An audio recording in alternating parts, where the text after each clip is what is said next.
الحمد لله نحمده ونستعينه ونستغفره ونؤمن به ونتوكل عليه ونعوذ بالله من شرور أنفسنا ومن سيئات أعمالنا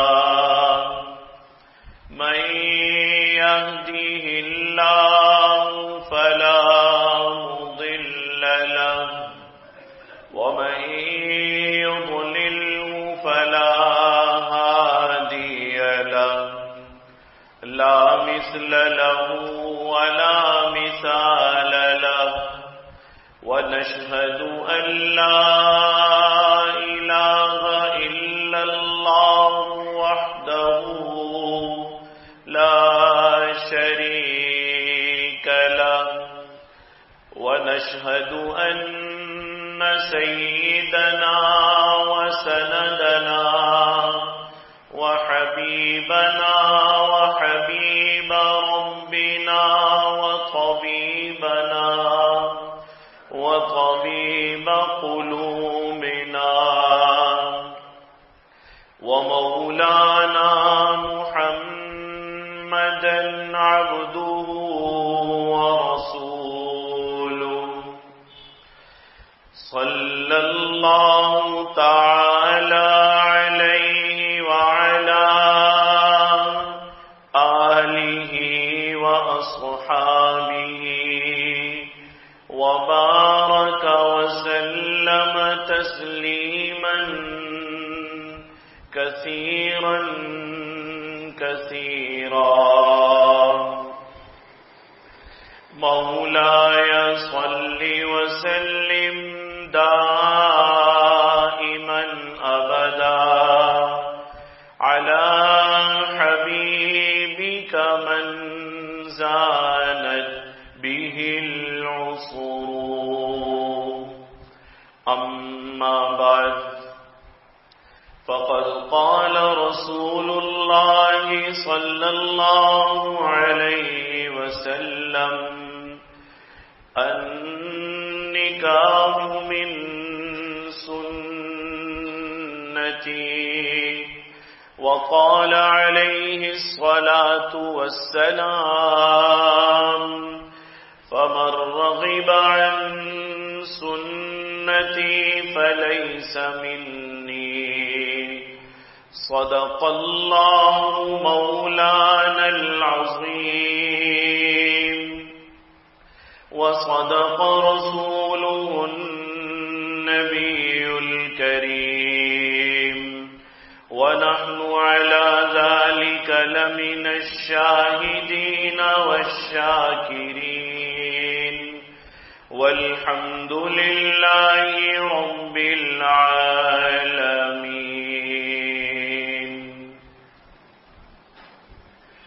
توفیق الہی اور اپنے بزرگان دین کی برکت سے آج کی اس بابرکت مجلس میں حضور سرور کونین خاتم النبیین سرکار دو عالم صلی اللہ علیہ وسلم کی دو احادیث مبارکہ پیش کرنے کی سعادت حاصل ہوئی. دیکھیے حضور علیہ الصلاۃ والسلام کی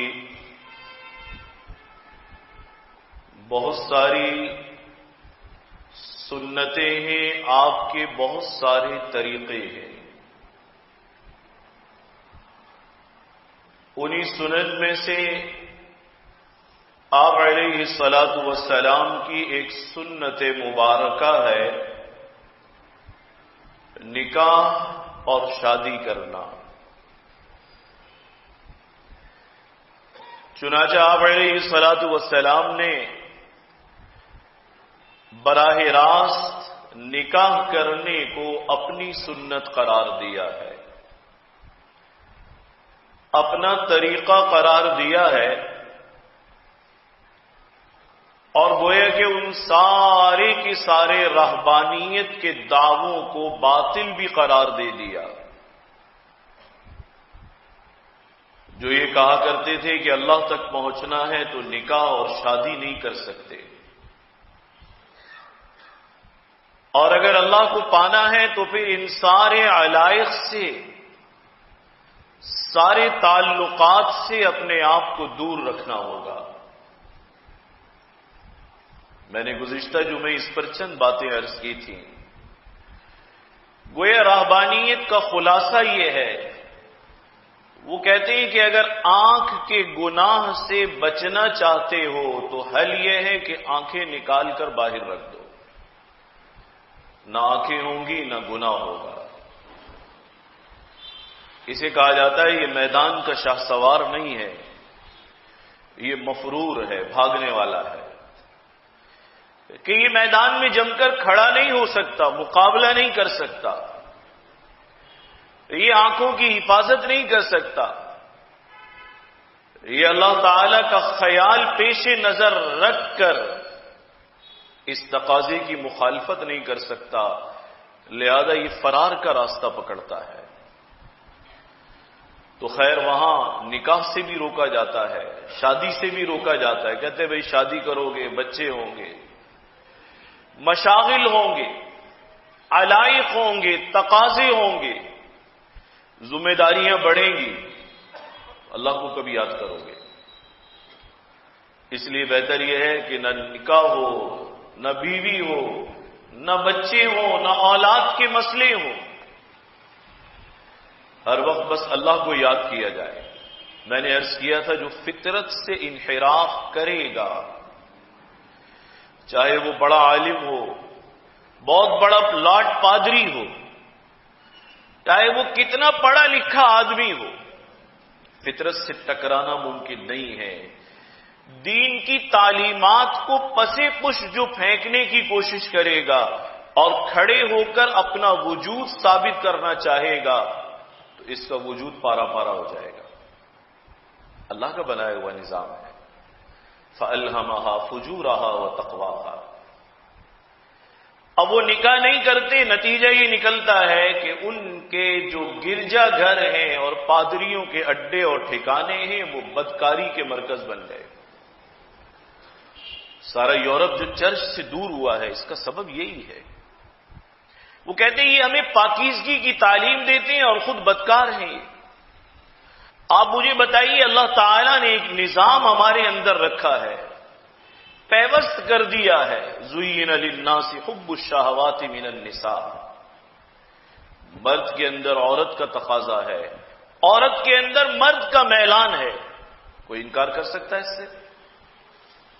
اب وہ خواہ کوئی اپنی بزرگی بیان کرنا چاہے تو الگ بات ہے، اور نبی سے بڑھ کر تو کسی کے اندر پاکیزگی اور بزرگی نہیں ہو سکتی۔ تو اللہ نے ایک نظام رکھ دیا، اب اس نظام کو ختم کر دے، اپنے آپ کو ختم کر لے، اس صلاحیت کو ختم کر دے تو الگ بات ہے، وگرنہ جب تقاضا ہوگا تو اس کی خلوتیں گناہوں سے آلودہ ہوں گی، طے شدہ بات ہے۔ کوئی اگر یہ کہتا ہے کہ جی فلاں آدمی بڑے اللہ والے ہیں، بزرگ ہیں، ہمارے یہاں بزرگی کے جو پیرامیٹرز ہیں وہ بھی بڑے عجیب ہیں۔ ننگا ہے تو بزرگ ہے ہندوستان پاکستان میں، وہ دیوانہ ہے تو بزرگ ہے، نماز روزے سے بے بہرا ہے تو بزرگ ہے۔ کیا خوب بات ہے، آپ 10 روپے کی چیز تو سنبھال کر لیتے ہیں، باقی دین چونکہ مفت کی چیز ہے وہ ہر ایک کے حوالے۔ مجھے ایک صاحب باہر سے ایک مرتبہ آئے، عالم تھے، بڑی پیاری انہوں نے بات کہی، جب مجھے یاد آتی ہے تو بڑی ہنسی آتی ہے۔ وہ کہتے ہیں ہمارے یہاں یورپ میں اور امریکہ میں آپ والے بزرگوں کو ہسپتالوں میں رکھتے، آپ والے بزرگوں کو یہ دیوانے، یہ مجنون، یہ ننگے، یہ پاگل، یہ پاکی ناپاکی سے فارغ، یہی حال ہے یا نہیں ہے؟ انہیں ہمارے یہاں ہسپتالوں میں رکھتے ہیں، اور تمہارے یہاں عجیب حالت ہے، مریضوں کو ان کے پاس لاتے ہیں۔ سمجھ آ رہی ہے بات؟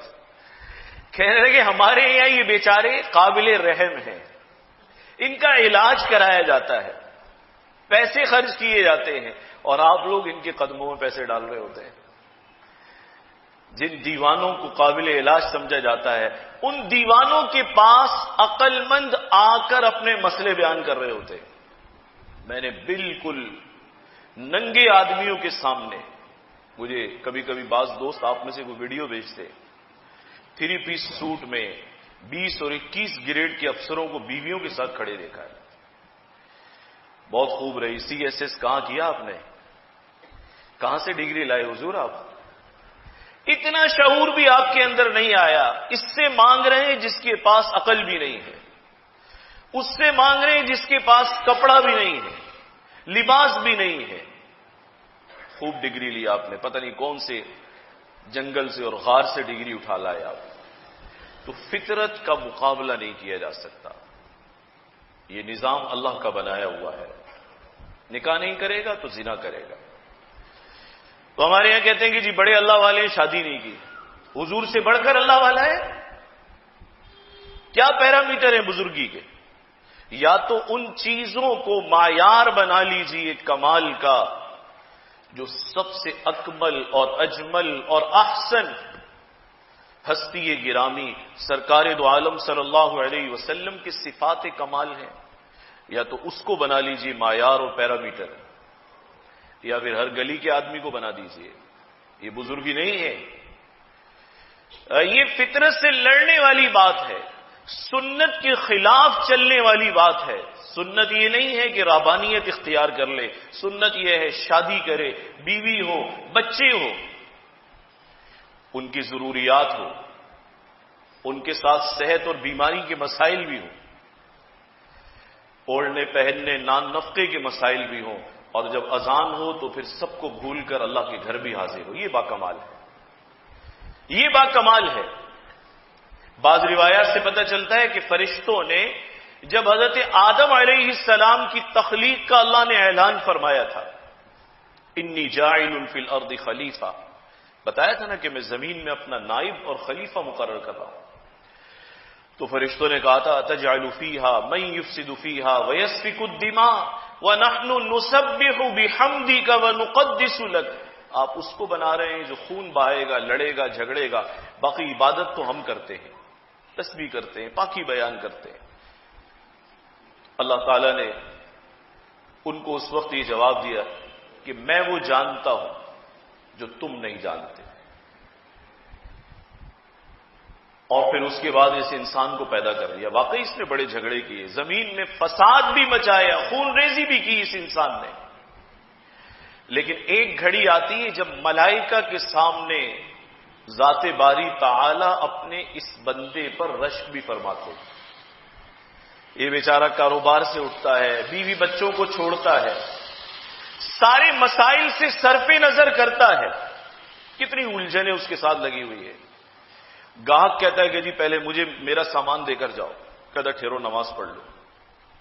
گھر سے بیوی کہہ رہی ہے کہ بھئی بخار ہے بچے کو بہت زیادہ، 104-5 ہو رہا ہے، کہہ رہا نماز پڑھ لو، یہ فلاں کام ہے نماز پڑھ لو۔ اب ساری الجھنوں کے ساتھ جب رب العالمین کے سامنے یہ کھڑا ہوتا ہے، یہ گھڑی ہوتی ہے، ہمیشہ اللہ تعالیٰ اس موقع پر فرشتوں کو یاد دلاتے ہیں، دیکھنا عبادت تو واقعی تم بھی کرتے ہو، لیکن میرے بندے کی عبادت کیسی ہے، کس طرح مجھے یاد کر رہا ہے، کتنی پریشانیوں میں بھی یاد کر رہا ہے۔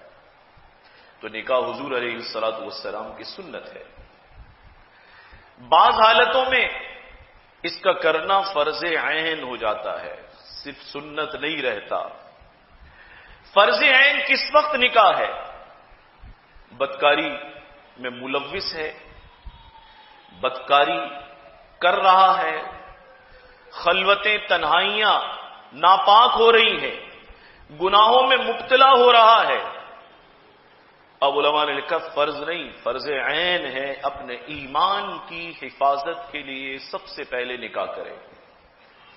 والدین کو بھی اچھی طرح سمجھ لینا چاہیے، والدین کو بھی اچھی طرح سمجھ لینا چاہیے۔ جب یہ عاقل و بالغ ہو گیا تو بچہ نہیں رہا، ابھی بچہ نہیں رہا، کہتے ہیں گھر کیسے چلائے گا، ارے بھائی وہ ایک بیچاری آ جائے گی، کتنا کھا لے گی وہ، کوئی فرق نہیں پڑے گا، تجربہ کر کے دیکھ لیں اگر میری بات سمجھ میں نہیں آتی، آپ سے کم ہی کھائے گی، تو وہ آ جائے گی۔ یہ صاحب اگر بے روزگار بھی ہے، دو افراد کا نصیب اور روزگار اللہ تعالیٰ جب جمع فرمائیں گے انشاءاللہ خیر و برکت بھی ہو جائے گی۔ لیکن ساری باتوں سے بڑھ کر بات یہ ہے کہ اولاد کو گناہوں میں غرق ہونے سے بچانا آپ پر بھی فرض ہے۔ اب بدکاری میں ملوث ہے، حرام تعلقات ہیں اس کے، ادھر ادھر پھر رہا ہے، بھٹک رہا ہے، اور والدین کہتے ہیں کہ ابھی نہیں کر سکتے، ابھی اس کی جاب ہو جائے، ابھی یہ ہو جائے، ابھی وہ ہو جائے۔ تو اگر یہ گناہوں میں ملوث ہو چکا ہے، اب اس کی شادی، اس کا نکاح فرض عین ہے۔ اور دوسرا درجہ یہ ہے کہ گناہوں میں ملوث ہونے کے بالکل قریب ہے، بالکل قریب ہے۔ اگر نہ اس کا حلال راستہ اسے ملا تو یہ گناہوں میں مبتلا ہو جائے گا۔ تو علماء نے لکھا اب نکاح کرنا واجب ہو جاتا ہے، لازم ہے نکاح کرنا، اب بھی لازم ہے۔ فرض عین کا مطلب تو اس سارے فرضوں سے پہلے اس کام کو کرو۔ اگر گناہوں میں مبتلا ہونے کا اندیشہ ہے، قریب پہنچ چکا ہے، تو جلدی اس فریضے کی ادائیگی کر دی جائے۔ عام حالات ہیں، ایسی شدت کا تقاضا نہیں ہے، تو بہرحال ہر حالت میں سرکار دو عالم صلی اللہ علیہ وسلم کی سنت تو باقی ہی رہے گی۔ اور آپ نکاح کے موقع پر یہ دو حدیثیں تقریباً سنتے ہیں۔ حضور فرما رہے ہیں النکاح من سنتی، اور ایک روایت میں آپ فرماتے ہیں فمن رغب عن سنتی فلیس منی، نکاح میری سنت ہے، اور میری سنت سے جو منہ موڑے اور اعراض کرے فلیس منی، وہ مجھ سے ہے ہی نہیں، اس کا مجھ سے کوئی واسطہ نہیں ہے، تعلق نہیں ہے۔ تو بھائی اس لیے اپنی حالت کا تجزیہ کر لینا چاہیے، اور جس حالت سے گزر رہا ہے اس وقت کے حکم کو پہچان کر قبول کر لینا چاہیے۔ اللہ تعالیٰ خیر و برکت فرمائیں گے۔ رزق دینا اللہ نے اپنے ذمہ لیا ہے۔ قرآن مجید میں ایک عجیب بات آئی ہے، نحن قسمنا بینہم معیشتہم فی الحیات الدنیا، اللہ فرما رہے تم گھبراؤ نہیں، یہ جو معیشت کی، روزگار کی تقسیم ہے، یہ ہمارے ذمہ ہے، یہ کام ہم کرتے ہیں۔ مفسرین نے لکھا ہے کرتا تو اللہ ہے، بتانے کی کیا ضرورت تھی، سب جانتے روزی اللہ تقسیم کر رہا ہے۔ بڑا عجیب جواب دیا ہے۔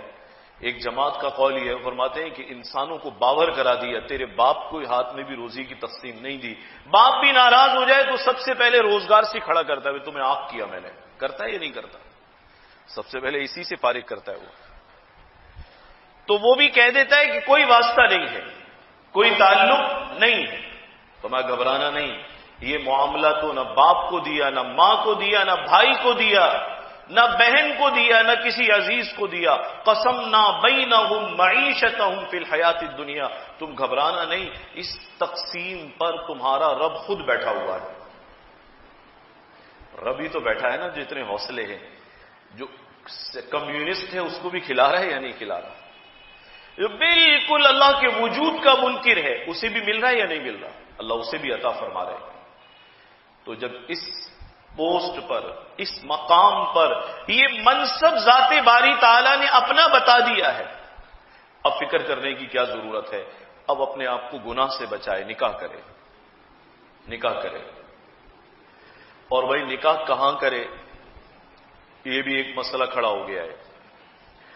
اب ہر آدمی اس چکر میں ہے، ہر لڑکا اس چکر میں ہے۔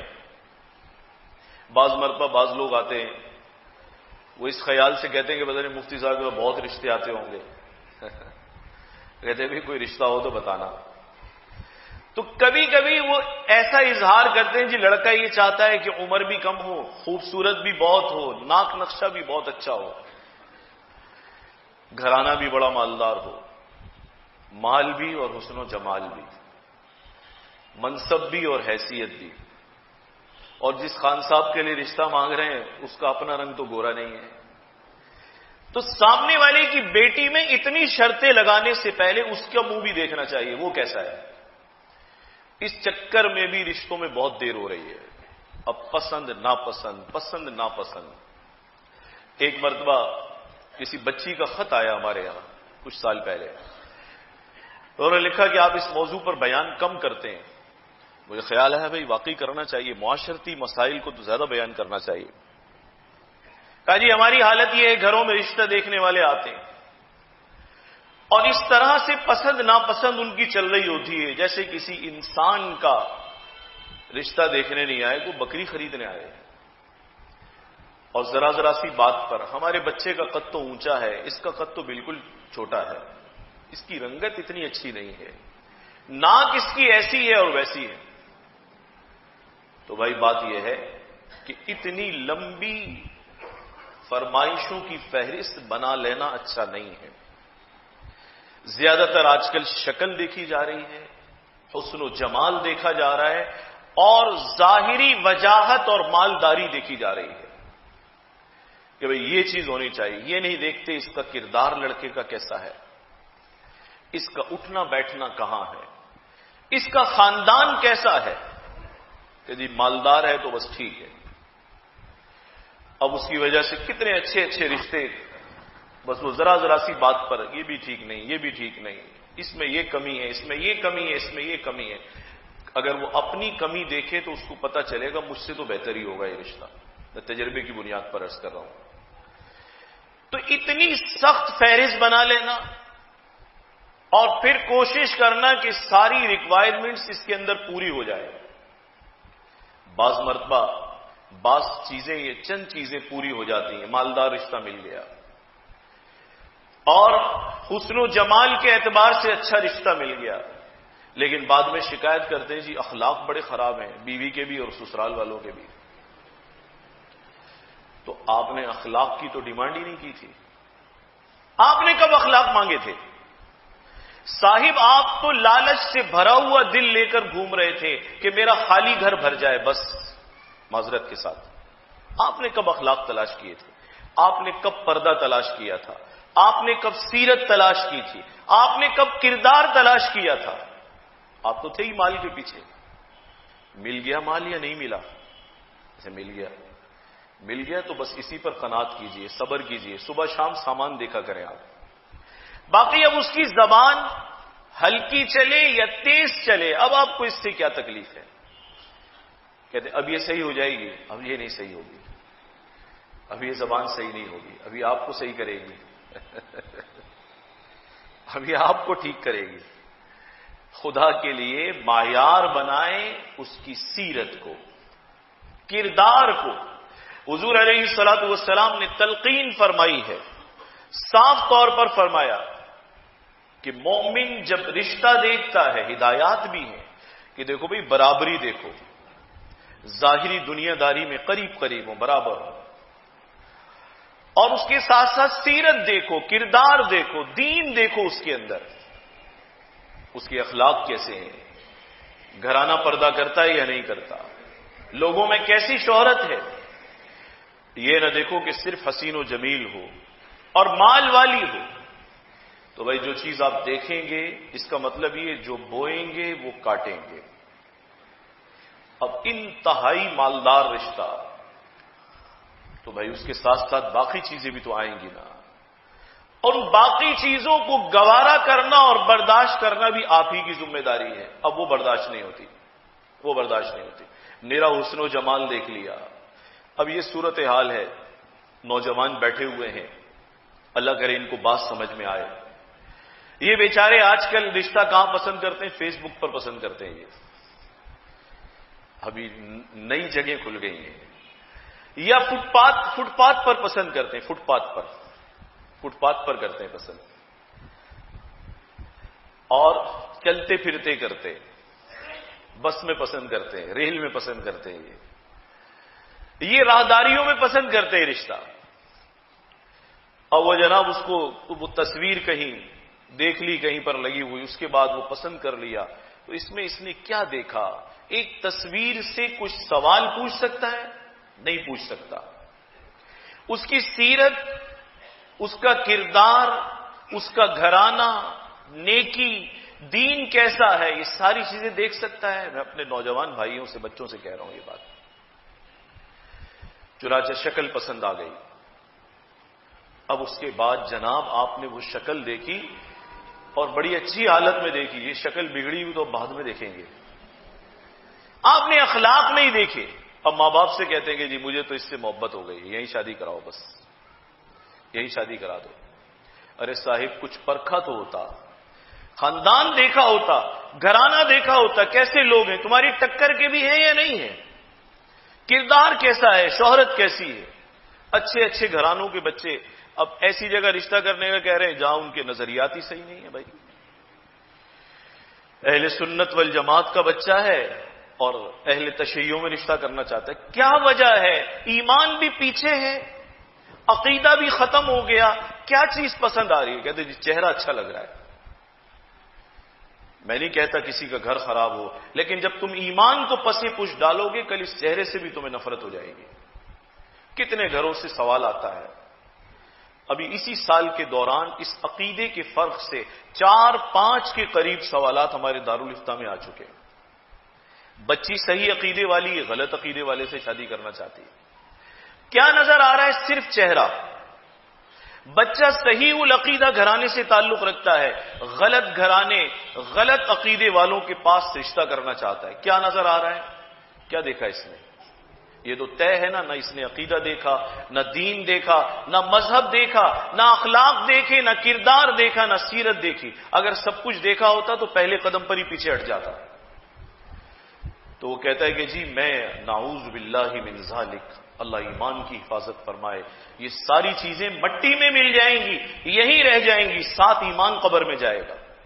نعوذ باللہ. بچے اور بچیاں کیا کہتے ہیں ماں باپ کو کہ جی ہم اپنا مسلک اور مکتب فکر اور نظریہ چھوڑ سکتے ہیں, اس کو نہیں چھوڑ سکتے, اس کو نہیں چھوڑ سکتے. خدا کے لیے اپنی پسند کو, اپنی نظر کو بلند کیجئے. آپ کی نظریں کہاں جا رہی ہیں؟ کیا پسند کر رہے ہیں آپ؟ نہ آپ کو اپنے عقیدے کا پتہ, نہ نظریے کا پتہ. عقیدے کی بنیاد پر انسان زندگی گزارتا ہے, اسی کی بنیاد پر جنت اور جہنم کا فیصلہ ہونا ہے. آج ہندوستان میں یہ فرق مٹایا جا رہا ہے. کہتے ہیں ہندو مسلمان ایک وطن کے لوگ ہیں, ہم وطن ہیں. نظریے اور عقیدے کو بیچ میں سے ہٹا دو, بس وطنیت کو بیچ میں لے آؤ. ہم وطن, وہ بھی ہم وطن, وہ بھی ہم وطن. تو وہاں مدینہ طیبہ میں, مکہ مکرمہ, میری وہاں کے ہندوستان کے کچھ علماء سے ملاقاتیں ہوتی تھیں. انہوں نے عجیب بات بتائی کہ جب سے یہ حکومت آئی ہے مودی کی, بی جے پی کی, انہوں نے یہ نظریہ مذہب پیچھے, ویسے تو اصل میں ہندو توا کے علم بردار ہیں یہ لوگ, بڑے شدت پسند ذہن رکھنے والے لوگ ہیں یہ, لیکن بظاہر لوگوں کو گھیرنے کے لیے اب انہوں نے کیا پرچار کیا ہوا کہ جی ہم وطن ہیں, بس سب خوشی غمی سب ایک دوسرے کے ساتھ ہو سکتی ہے. وہ کہنے لگے اس کا اثر ہمیشہ اقلیت پر آتا ہے, یاد رکھیں دبے گی اقلیت ہی. تو کہا جی ہمارے یہاں بڑی تعداد میں ہزاروں بچیاں ہندوؤں سے نکاح کر رہی ہیں, شادیاں کر رہی ہیں. تو بھائی کیا سب کچھ چہرہ ہے, شکل ہے, ایمان کی کوئی حیثیت نہیں, سیرت کی کوئی حیثیت نہیں, کردار کی کوئی حیثیت نہیں. اب یہ فٹ پاتھوں پر بچے رشتے پسند کر رہے ہیں, راہداریوں میں رشتے طے ہو رہے ہیں. ماں باپ پریشان ہیں بیچارے. بعض تو کہہ دیتے ہیں سیدھا سیدھا ماں سے تجھے چھوڑ سکتا ہوں, اس کو نہیں چھوڑ سکتا. نعوذ باللہ. ارے اس کے قدموں میں جنت ہے, اس کے قدموں تلے جنت ہے.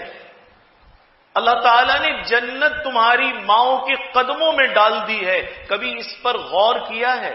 یہ بھی فرما سکتے تھے اس کے سائے تلے جنت ہے, یہ بھی کہا جا سکتا تھا نا, یا اس کی دعاؤں میں جنت ہے. یہ کیوں کہا قدموں میں جنت ہے؟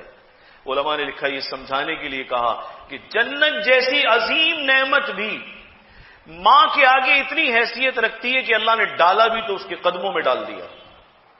سمجھے کچھ بات کو؟ اس کے قدموں میں ڈال دیا. باپ کو کہتا ابا تجھے چھوڑ سکتا ہوں.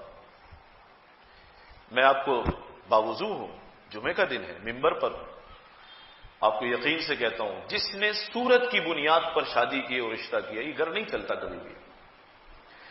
ہمارے شیخ پیر و مرشد رحمت اللہ علیہ ایک بات فرمایا کرتے تھے, میں نے زندگی میں بڑوں سے تو سنا تھا کہ جو بڑوں کو بائی پاس کر کے, رنجیدہ کر کے ادھر ادھر کے رشتے کرتے ہیں, کہتے ہیں جی محبت ہو گئی, جھوٹ بول کر رشتے کرتے ہیں.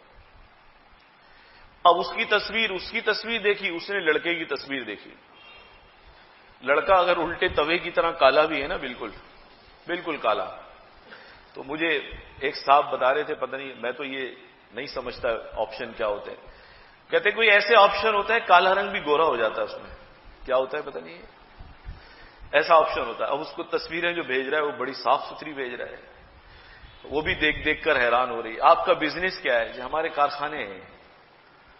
جھوٹے انسان، شرم آنی چاہیے اپنے وجود سے.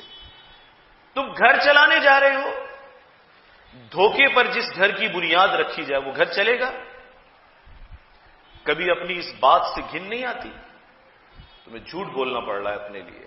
یعنی اس کا مطلب یہ ہے اگر سچ بولو تو تم اپنی ذات کا تعارف کرانے کے قابل نہیں ہو. آئی سمجھ میں بات؟ اگر تم سچ بولنے لگو تو تم اپنا تعارف کرانے کے قابل نہیں ہو.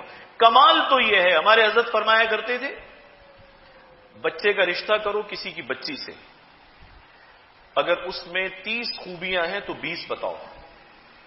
کیسے کھرے لوگ، کیسے سچے لوگ، کیا فائدہ اس میں؟ ذرا سمجھیے گا، تجربے کی بات عرض کر رہا ہوں. فرمایا کرتے تھے کہ اگر تم 30 کی جگہ 40 بتاؤ گے اور 10 کم نکلیں گی تو یہ 30 بھی دب جائیں گی. وہ کہیں گے نا بھائی یہ تو اتنی باتیں تو غلط نکلی، لڑکے میں تو یہ خوبی نہیں تھی. اس کی تنخواہ ہے 50,000، بتا رہے جی 75,000، اور اس کے اندر جی یہ ڈگری بھی ہے، وہ ڈگری بھی نہیں ہے، ایسا بھی ہے، ویسا بھی ہے، ویسا بھی ہے، وہ کچھ بھی نہیں ہے. تو میں بعد میں ٹھیس پہنچے گی اعتماد کو. ماتے تھے 30 خوبیاں ہیں، 20 بتاؤ. جب 20 کے اوپر 10 اور نظر آئیں گی تو تمہارے قول پر، قرار پر، تمہارے رشتے پر، تمہاری نسلوں پر، ان کی نسلوں کا اعتماد بن جائے گا. یہ سچے لوگ ہیں، کھرے لوگ ہیں. آج جھوٹ پر بنیاد رکھتے رشتوں کی. گھن آنی چاہیے ایسے رشتہ دھوکہ دے کر لینے سے. جھوٹ بول کر رشتہ لینا چاہتے ہیں، پورا پروفائل اس کا بھی غلط، پورا پروفائل اس کا بھی غلط. آپ مجھے بتائیں دھوکے سے شادی تو کر لے گا، گھر چلے گا؟ نہیں چلے گا. اب حضرت کی بات کو پورا کرتا ہوں. فرمایا کرتے تھے، میں نے اپنے بڑوں سے سنا ہوا تھا، یہ اس طرح سے چہرے پسند کر کے جو نکاح کرتے ہیں، شادیاں کرتے ہیں، ماں باپ کو بائی پاس کرتے ہیں، بڑوں کے احترام کا جنازہ نکال دیتے ہیں. میں نے اپنے بڑوں سے سنا تھا یہ رشتے چلتے نہیں ہیں، یہ رشتے چلتے نہیں.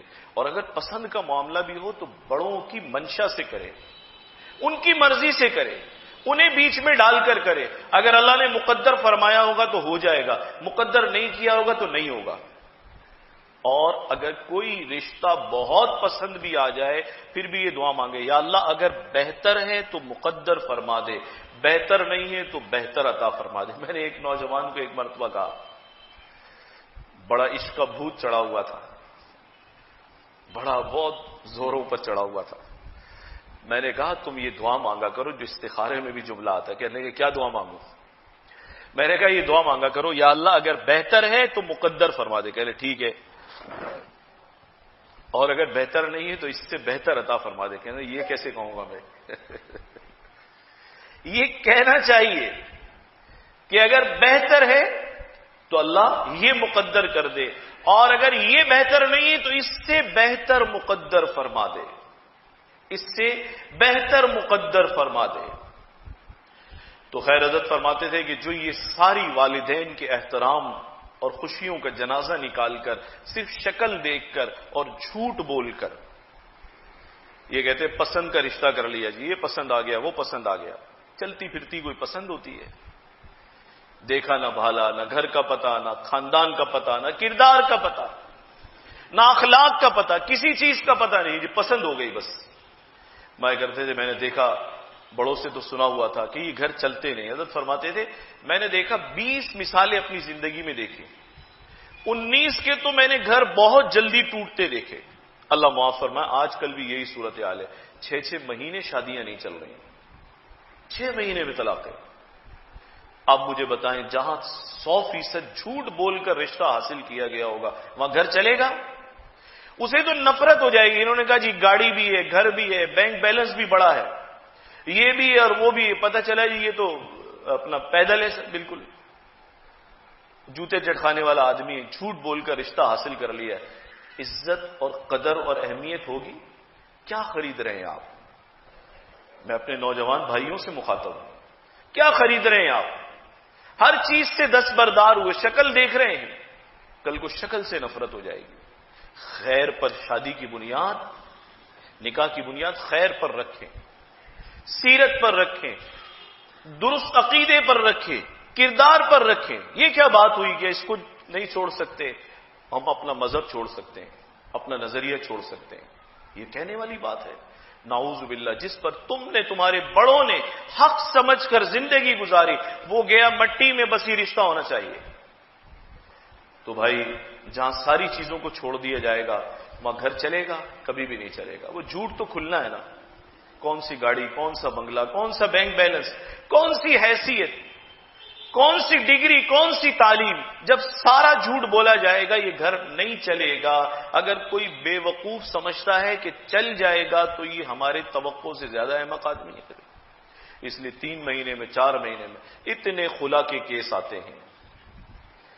ظاہر ہے جب وہ اس گھر میں آ گئی، اس نے تمہاری حالت دیکھ لی، اس کے بعد تو وہ دھوکے کو سمجھ جائے گی نا۔ کتنے دن دھوکہ چلے گا، کتنے دن دھوکہ چلے گا؟ تو نتیجہ یہ ہے کہ وہ گھر چلتے نہیں۔ حضرت فرماتے تھے، میں نے دیکھا 20 میں سے 19 تو بس چند مہینوں میں اور چند سالوں میں ختم ہو گئے گھر۔ ایک محبت کی شادی تھی، کچھ عرصہ چلی، مجھے خیال آیا شاید یہ چل جائے، لیکن 18-20 سال بعد ان میں بھی جدائی ہو گئی۔ خیر پر بنیاد رکھیں، یہ شادی اور نکاح ہے، یہ کوئی کھیل اور تماشا نہیں ہے۔ یہ 2 خاندانوں کے لیے اہم ترین فیصلے کا موقع ہے۔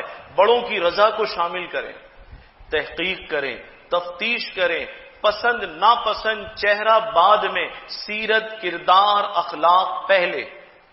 یہ ساری چیزیں پہلے دیکھیں۔ اگر آپ یہ چیزیں نہیں دیکھیں گے، صرف چہرہ دیکھیں گے، بھائی چہرے تو بدل جاتے ہیں، وقت کے ساتھ ساتھ حسن بھی ڈھل جاتا ہے۔ جوانی میں رنگ روپ کچھ اور ہوتا ہے اور بڑھاپے کے اندر وہ رنگ روپ نہیں رہتا۔ ڈھلتی عمر کے ساتھ ہر 5-7 سال کے بعد وہ رنگ روپ نہیں رہتا۔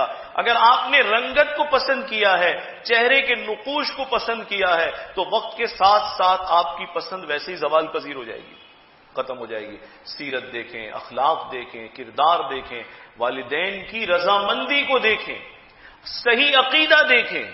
یہ کیا بات ہوئی، ہندوؤں میں شادی کر لوں، فلانے میں شادی کر لوں، اس کا عقیدہ صحیح نہیں ہے وہاں شادی کر لوں، اور نعوذ باللہ ایسی بے ایمانی والی باتیں کرنا کہ جی میں اس کو نہیں چھوڑ سکتا، وہ کہتی ہے میں اس کو نہیں چھوڑ سکتی، میں اپنا مذہب چھوڑ سکتی ہوں۔